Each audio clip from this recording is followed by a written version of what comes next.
Hey guys, this is Stacy Johnson, and I am the director of SF Johnson Family and Community Services.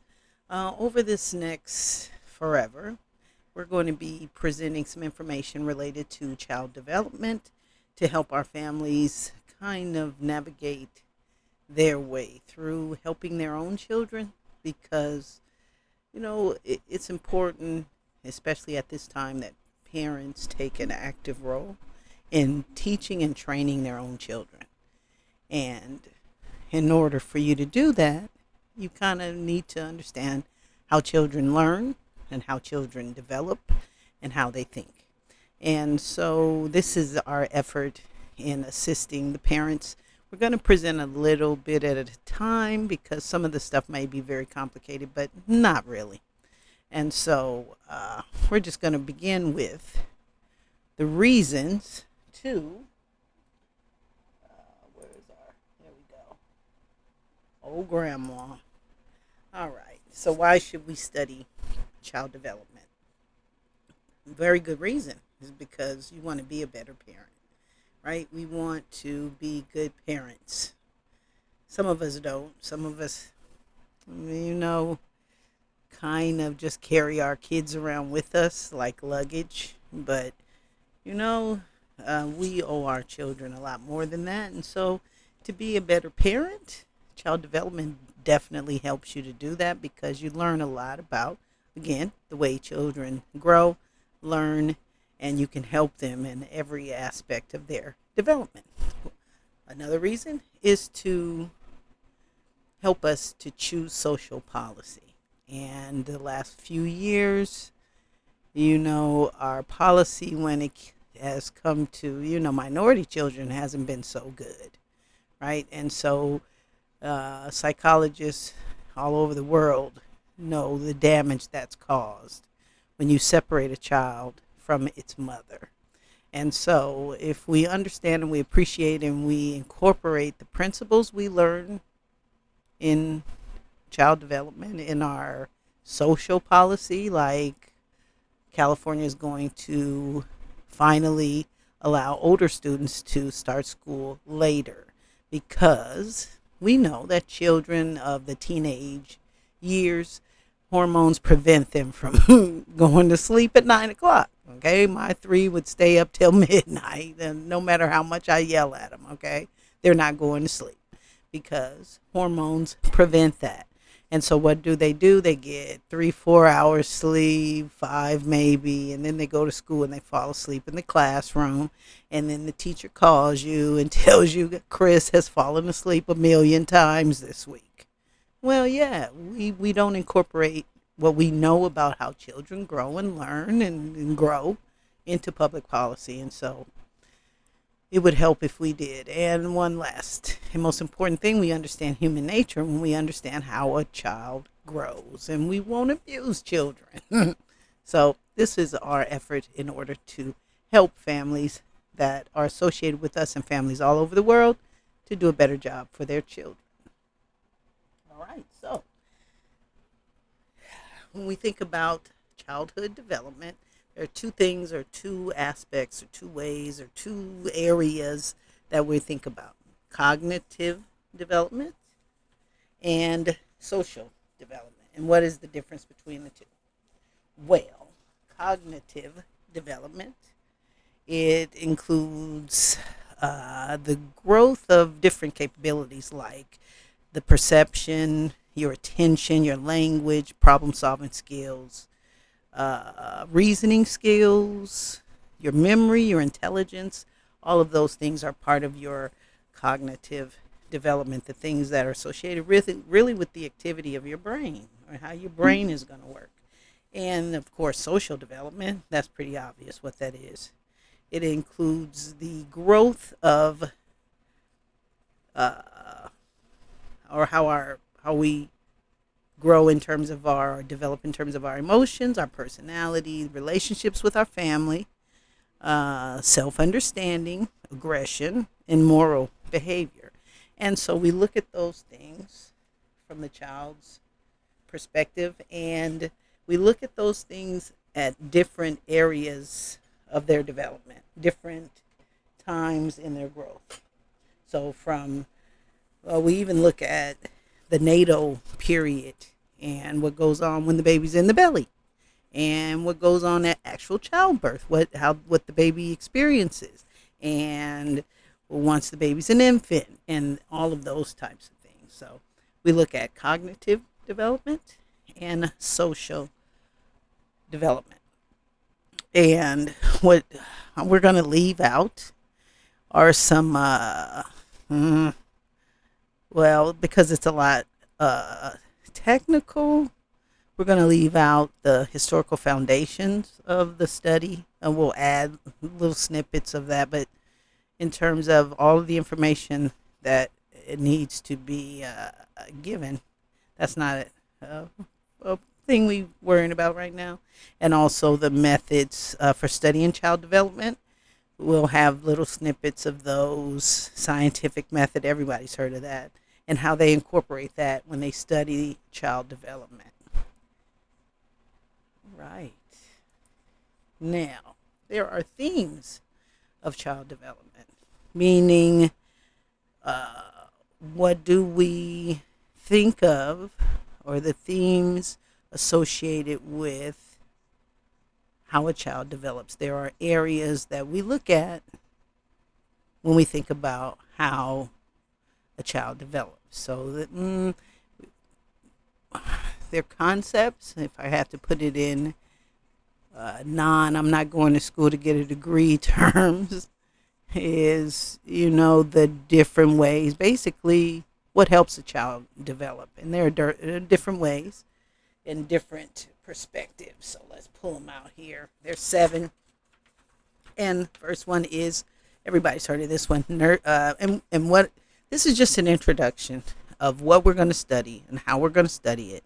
And then there'll be individual presentations on the more complex areas, because these themes we look at different stages of a child's development, like the prenatal development, and then biology and behavior. We look at that. And there's just a lot of different. So this is just an introduction of what is child development, what themes do we associate with child development, and what's next. All right, so the first theme is, everybody's heard of it, nature versus nurture. So basically, nature is your biological endowment, your genes, and then your nurture basically is how you're raised, right? What environment you're in, and how the combination of your genes and the environment that you're in affects your development.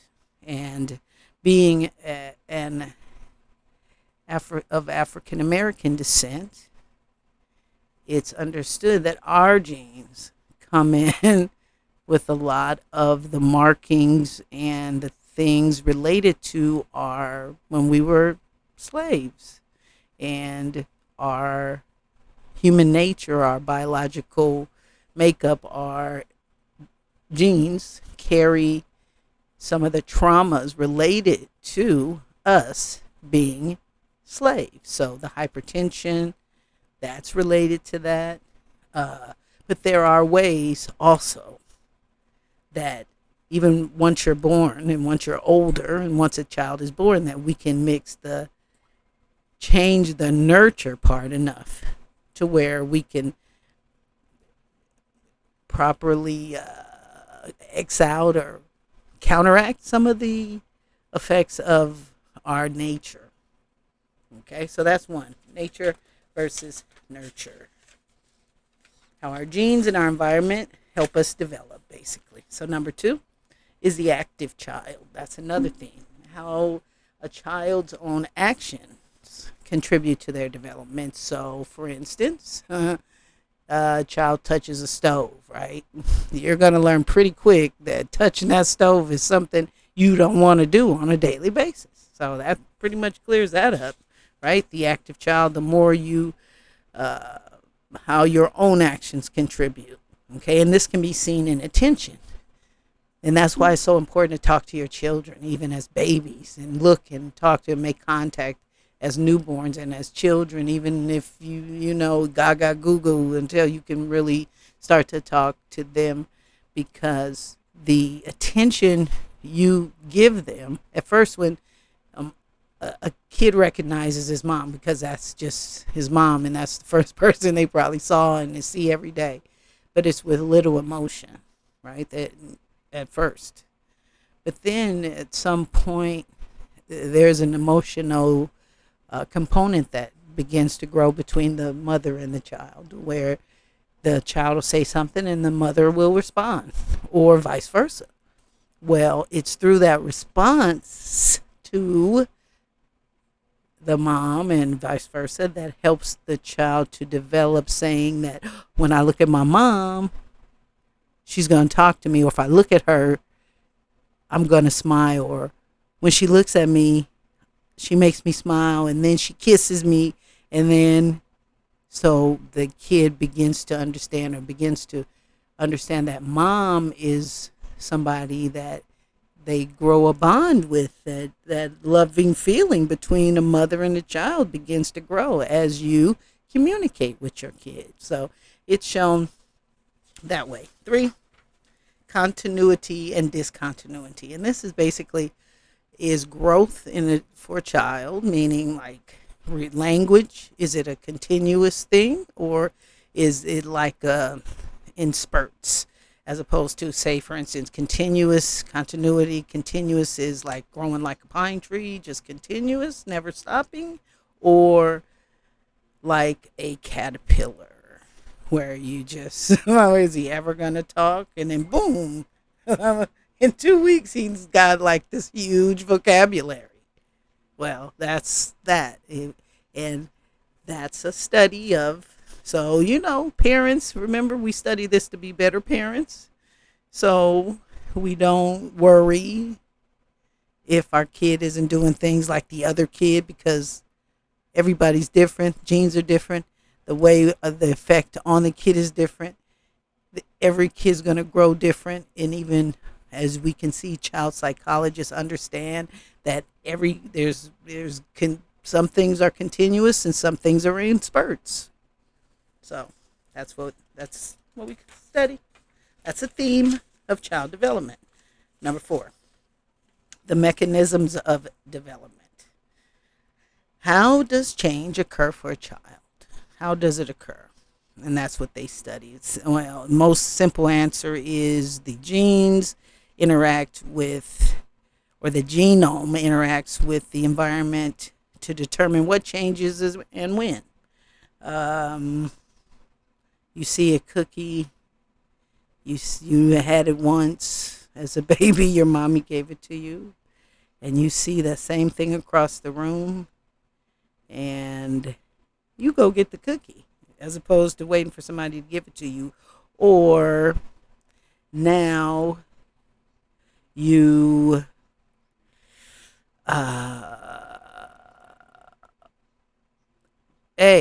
just like the stove, you did it once, you're not going to do it again. And so that's a combination of your nurture and your environment, right? Oh, I got burnt before, so that stove looks like the same one that burnt me, so I'm not going to touch it. Or in another way, what they actually do in child development is they look at the brain's activity and the genes and learning experiences, and the development of what they call effortful attention. Effortful attention, meaning that your kid is able to do something fully without disruption. For instance, you tell them to put the toys away, and they put it away. So they look at the child's brain and the genes and learning experiences from the time where they're not able to do that at all to being able to do it. And that's called the mechanism of development, how change occurs, what happens in your brain and in your genes, and what learning experiences help you to basically reach effortful attention.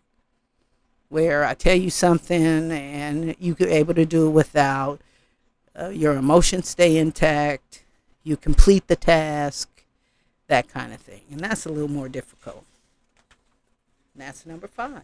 And again, theme of child development, and one we'll study a lot, is the social cultural context. We look at now remember this child development. So how does a child develop when he's when he's born in a particular time, in a particular place, and under particular economic circumstances? That's the social cultural context. And the most important members of that, the components of the social cultural component are the parents, grandparents, right? Social and cultural. So you think your culture is made up of your family and the most closest members of your family. So, of course, your mother and your father and your brothers and your sisters. And then we go to the social part. We reach out to daycare centers, teachers, friends, classmates. And then they say the least important part of the component of the social cultural, meaning how do these groups help you develop, is they say it's less important, but not so much as far as being a African American in America, is that the economic system is part of your component of that, and baseball league, religious organizations, and basically it studies how these people treat you and how is that treatment, how does that affect you. For instance, if a parent treats one kid different than another kid, how does that help either of the kids develop? Okay, so that kind of thing, social cultural. And then individual differences. So what that means is, how are children so different? How do children become so different from each other? How do kids born, and how is Freddie and Chris, my 2 sons, 2 different people? Well, they look at genetic differences, right? The differences in treatment. Okay, and that's where I'll go back to, did I treat one different than the other? And I always try not to, because that makes a difference. The differences in reactions to similar circumstances. So if you are, and we see it every day on the news, right? How does that help our black children grow? When we see interaction with the police and everybody makes it so clear that the black person is treated different than the white person under the same circumstance. Well, how does that help our children when they see that and they know that and they live that experience? How does that help them develop as human beings? It sucks. Okay, I'm just gonna tell you. And so that's part of the social cultural part too, right? That we have to get in there as parents and try to get in there with the nature and nurture part. So how does it all fit together? It all fits together. And it's important that a parent that loves their child and a teacher whose job it is to nurture a child understands these things. A principal understands these things. The yard duty understands these things. The mothers and fathers understand these things. Okay, so that's number 6. And last is research in child welfare. So they look at, they use the things that they find out about children in order to make better social circumstances for children. For instance, there a study that some kids believe that you are born, as far as your capacity to learn, whatever you're born with, you have. And then there are other sets of kids that understood that no, you can always learn more and become better For some reason, there's a set of kids out there that think where however you're born, right? When you get that stigma that you're born to less, your brain is different, you get it all the time. If you, again, in my community, my people, African American, right? So there's a group of kids out there thinking that whatever the brain power they're born with, that's it. So they can never learn more than they already have the capability of learning. And then there's other kids that think the sky is the limit, of course, which it is. And so they use the information that they find from child development and the research to have programs such as that even help the anger management. That kind of stuff came from that, where they even use that in a biased way, but they use the research to, in this case, they use the research to tell the kids that you can learn more if you study harder. And they gave research about it, and then they told people about people who gained more knowledge because they did this and that and something else. And then this research helped this group of kids who thought they couldn't learn anymore do better in math. So the specifics of it, I don't have it, obviously, but the concept is the things we know about children and how they learn, we can use to help them learn better. That's the whole point. And so please join us, and we'll have a topic once or twice a week. I will post on all of the platforms when they have been uploaded to the kids page, which is free to join for the parents. These are the kind of things we need to do for our children. Parents have to become teachers. There's just no way around it. And so you're going to have to find a way to understand how your child learns, and we hope that we can help you. And, there's no better teacher than a parent. That's the ultimate teacher, is the parent. And that can be the most loving teacher. And if you have if the kid has a grandparent like me, then I'll love to help as well. So always reach out to us at our website, sfjfamilyservices.org or .com, and we can assist you in any area. And just know, because of COVID, stats